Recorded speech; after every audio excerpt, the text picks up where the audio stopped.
All right, what's going on, family? Welcome back to another Real Talk. I pray y'all are doing well.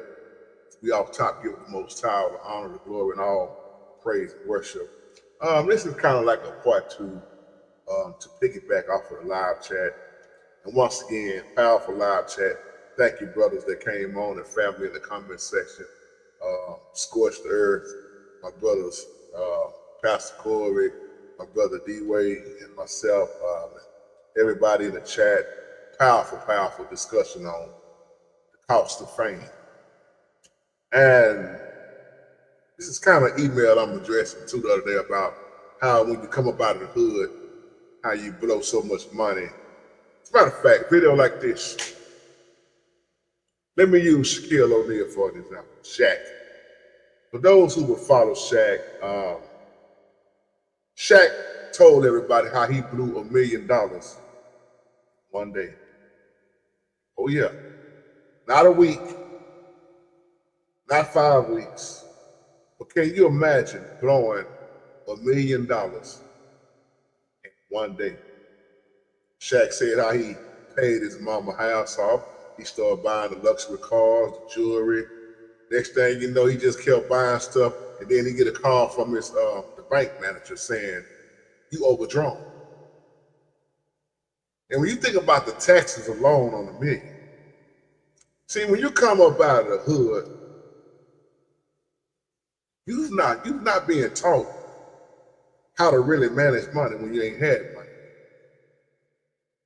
And even the educational school system, somebody better catch this, they don't really show you, teach you what's really going on out here. Of course, Shaq is not the same Shaq. He knows how to handle money. Now you look at the Shaquille O'Neal now versus the Shaquille O'Neal back then, the one that blowed all the money. Well, you'll see how many things Shaq has invested in. But the average rapper who come out of the hood, who gets a contract, not understanding the contract, it's easy to blow that money. It's easy to blow that money. And that's why I always say a lot of people get the fame, but they don't get the fortune. Because then you got to look at it, a lot of people don't know how to handle the fortune. When your name is out there, that's a different thing. I always say it's the difference between wealthy and rich. Because wealthy is on a whole nother level. I remember it was Chris Rock made this joke in one of his stand-ups. And Chris was saying Oprah is very rich. He was talking about Oprah Winfrey was very rich. He said, but Donald Trump is wealthy. And he was making a saying that if Donald Trump had to wake up with Oprah Winfrey's money, he would slit his own throat. And he was making a comparison between wealthy and rich versus having that old money. But you give most men, or we can say women too, because women, it's a lot of women that blew money too. But let's just paint a picture here. Because everybody always talk about $1 million, right? $1 million, what if I could just get $1 million? If I could hit the lotto and win $1 million. Question is, what would you do with it? Do you know how to invest? Do you know how to handle $1 million? Or would you blow it like Shaq did? The majority will blow it. Because, oh man, let me see. We start figuring out everything I'm gonna get my house, I'm gonna pay cash for this, I'm gonna do this, I'm gonna do that. And next thing you know, now you're down to 600,000, now you're down to 400,000, now you're down to 300,000, now you're down to 200,000, 100,000, now you're just going on and on down. And next thing you know, man, I don't have but $20,000 now. Most of us, once again, have not had guidance on how to deal with money in that way. Even a lot of preachers, they don't know how to handle money because the majority of preachers that I know, they are not good stewards. I'm not talking bad on them. I'm just saying you can't even figure out how to pay the church bill and all half of the time. And you got people inside, oh man, teach Holy Spirit.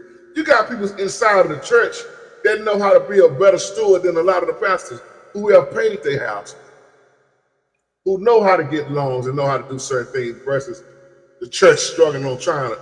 That's why the church have all these bake sales and we trying to burn the node, and we've been having the building fund for years and years and years and years because they don't really know what to do. But that's a whole other video. But you get $1 million, right? See, this ain't gonna make sense to some people. When you get that $1 million, once you realize, I'm talking about people that understand this. Once you realize, okay, you got $1 million, how much of it you need to spend? How do I need to spend it? How do I go about spending it? See, somebody think I'm crazy if I sit there and say, if you got $1 million, you need to spend at least over 800,000.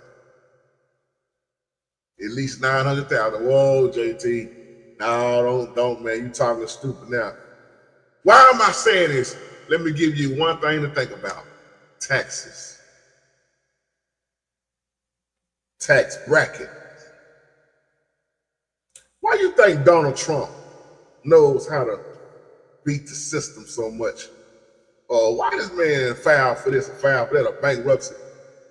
You got people out here that know how to beat this system, and you never see them locked up because they know the way the game works. And that don't mean you broke if you file and does it. See, oh man, I remember growing up thinking somebody filed bankruptcy. I thought they was all the way broke.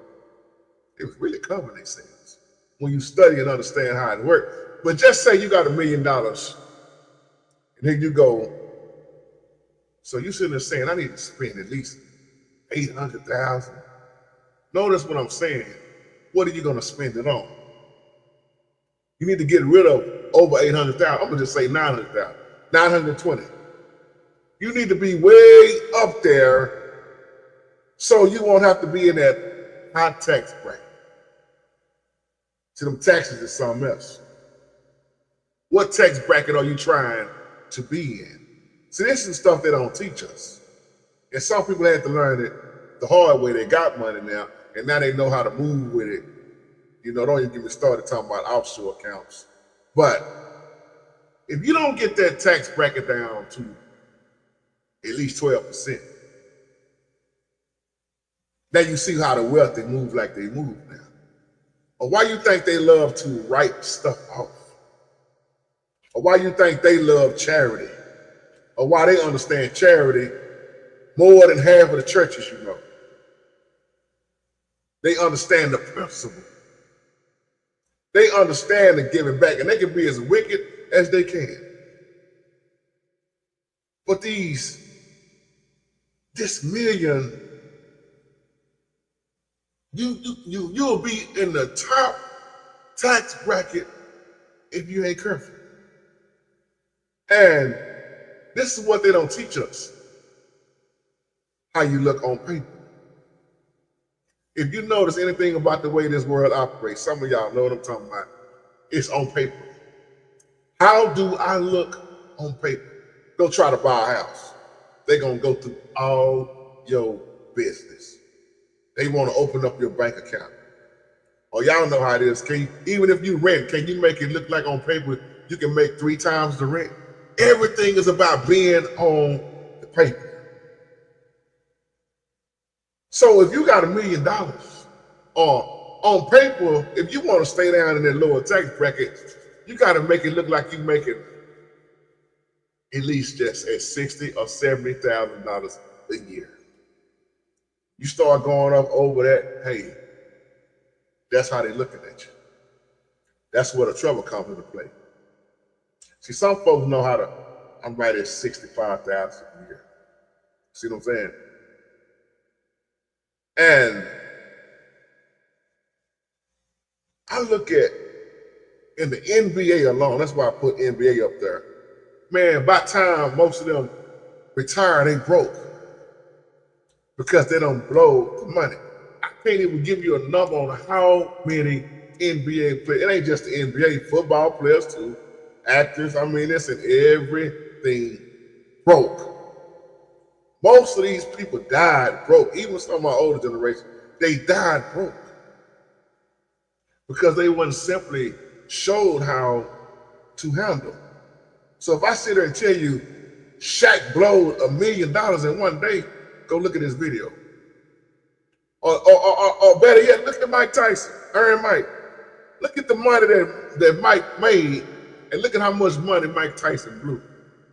He would blow it on parties, cars, luxury, watches, you name it. And then next thing you know, they talking about Tyson in debt. Well, he owed Don King this amount of money. See, we have the talent, the skills, but not the knowledge and the wisdom. I'm not talking about everybody.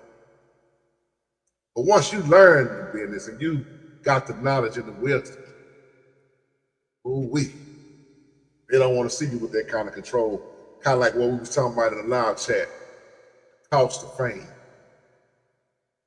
When you learn that you don't need all this and you don't need all that, you know who I love to sit down and talk with if I could? Marlon Wayans. The baby boy Marlon. Marlon said, I got the same truck when I first came in. I got the same everything. He said, I can't drive with one truck. I want to say he had, what did he say he had what was that truck Marlon said he had? I had to come to me later. But paid off. Most of these rappers are broke. They perpetrate in a video to show you like they balling. I'm not talking about all of them. It's rarely few that own their own. But you look at some of these videos, oh man, they was renting that. They borrowed that. That was somebody else matching. That was such and such car. They don't own that. But it looked like they own it. Most of these rappers just throw money away. If you go to the strip club and just throw money away, throwing money away, not investing, and then you wonder why so many of them are broke. The bad habits, the throwing the money away, the shopping, I mean, you name it. And a lot of people got a shopping problem anyway. They wasn't taught how to invest in themselves. They wasn't taught that. And I'm gonna keep it real when I say this. Can I keep it like the young folks say? Can I keep it 100? My race of people, don't get mad at me when I say this, but most of us, y'all ready? Most of us are waiting on the income tax return. You file your, yeah, I filed my tax. We wait to carry that child or children, and woo, I know I'm gonna get back at least 10 grand. See, back in the day, you'll pay somebody to carry their child. That's what we be waiting on.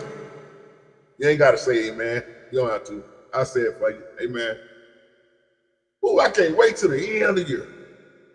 I know I'm gonna get back at least 6,000. And when you get that money, it's gone so quick. Because we'll talk, you gotta think about this. If you waiting on that, have you really made money? I remember one time back in the day, where was I working at? I think I was working at Regal Plastics. Only made $15,000 for the whole year. I went to Jackson Hewitt at that time. That lady got my paperwork. She said, "Oh, baby, that's all you made?" And I thought about that. I didn't have children back then. And here I am, filing taxes, maybe get 300 back if that. How many of y'all know what I'm talking about when you used to file them taxes? You ain't get nothing back no way. But you done worked hard all year. Uncle Sam done got you, FICA done got you, healthcare done got you, dental care done got you, such and such done got you. You look at the end of your check, you just got barely enough just to continue to be broke. That's what we used to say job stood for, just over barely.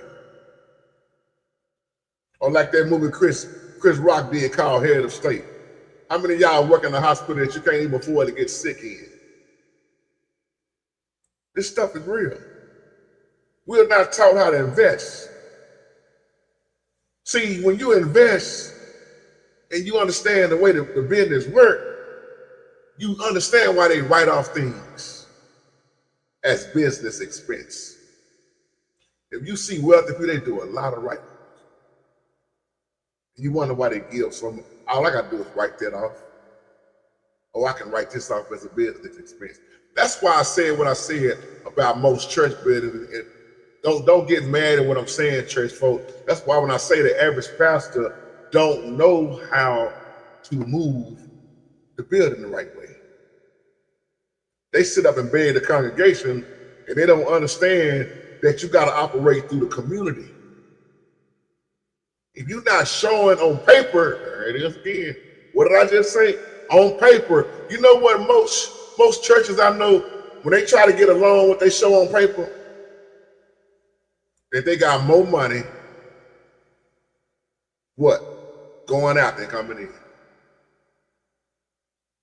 See, once you add up the minister of music, the drummer, the bass player, the lead guitar player, once you start adding that up, all that, and you try to present that to them people, they look at all the money that's going in. They're not going, I mean, it's going out and not coming in. They say, wow, y'all be like y'all in the red. If I say it that right. You want us to give you a loan? But then you look at the ones that's in the urban suburbs. They all go to that one big First Baptist right there.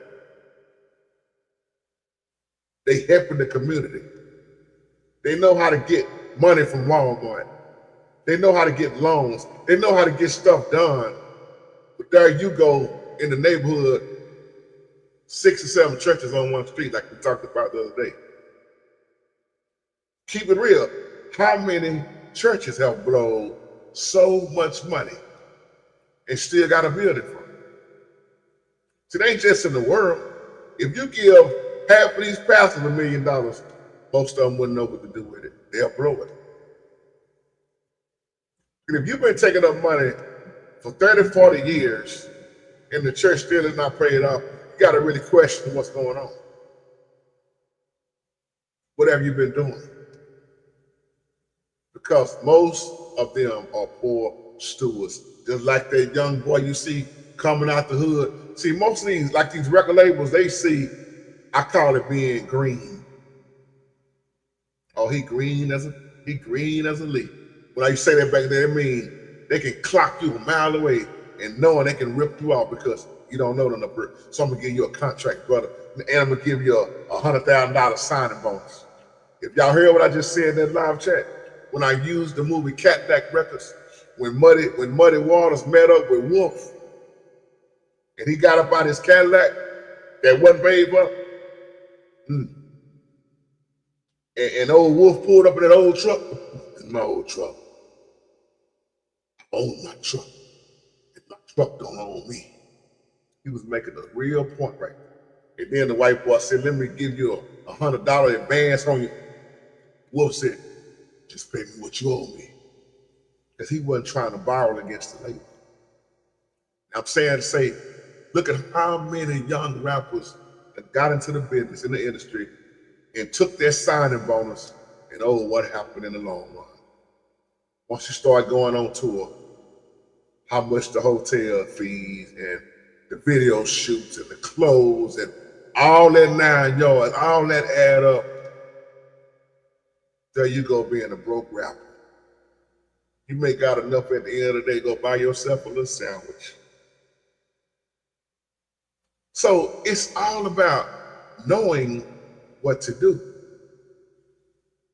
That's why when you hear a lot of people say $1 million really ain't nothing, understand what some of them mean when they say that, because some of them know what they mean by that. And then some be like, what do you mean by that? Because if you don't know how to use it, you will blow it just like Shaq. It's nothing, because you look at it like, okay, you're talking about $1 million. But then you look at somebody like Mayweather, walks around with cash on top of cash. A lot of people hate on Mayweather, but one thing I can say about Floyd Mayweather Jr., the way Floyd started doing the game, I believe Floyd, if I'm not mistaken, somebody correct me, but I believe Floyd Mayweather bought himself out of the contract. Floyd something.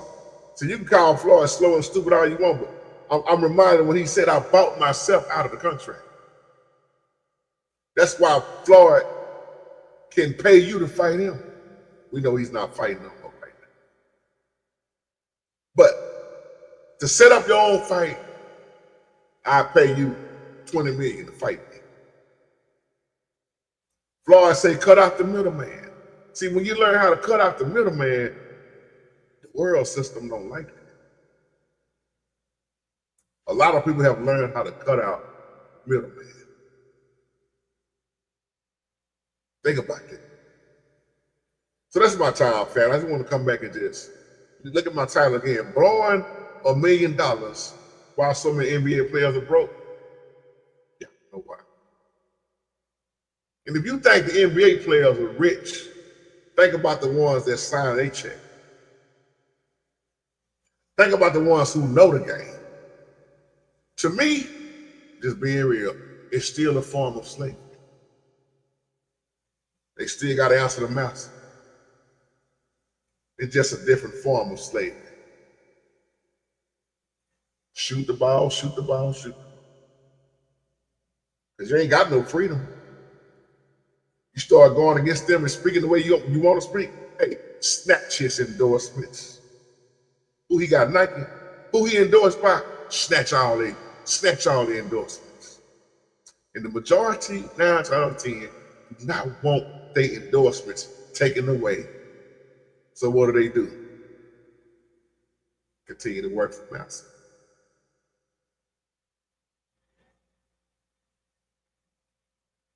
See, when you look at what I'm saying with the NBA, NFL, I say the same thing. You still see a form of slavery. See, let me say something Master P said years ago. I quote. P said, what if we did have our own league?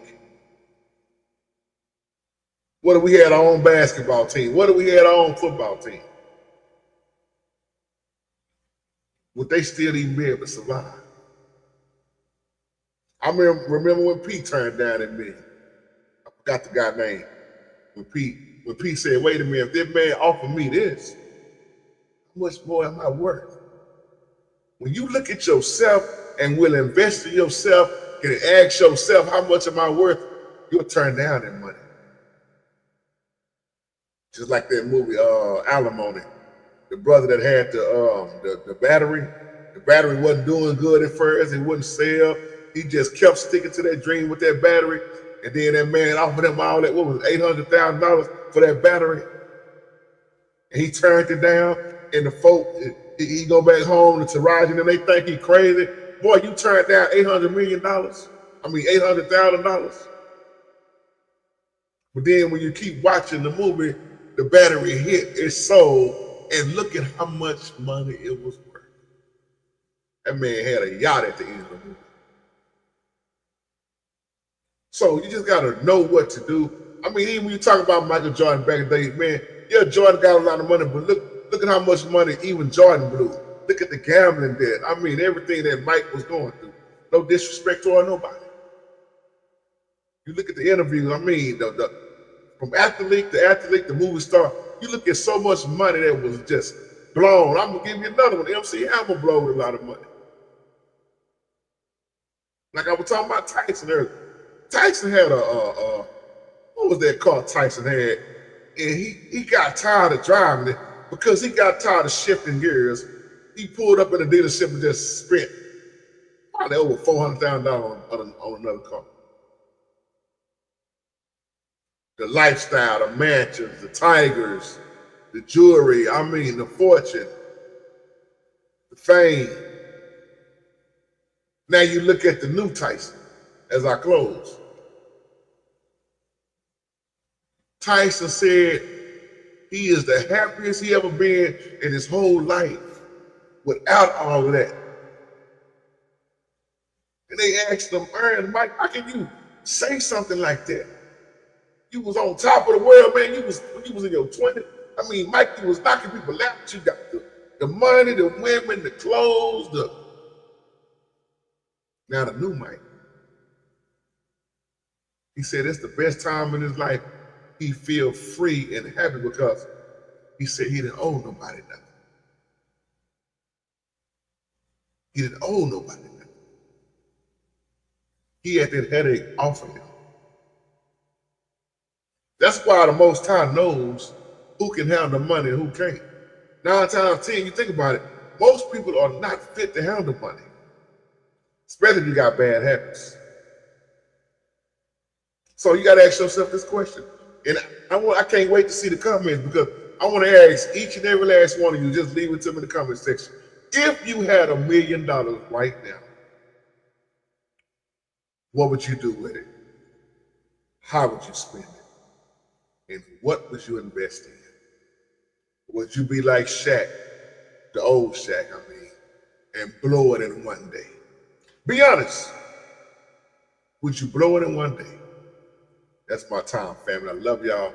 Thank y'all for tuning in once again. And y'all have a wonderful, wonderful, blessed day. Shalom.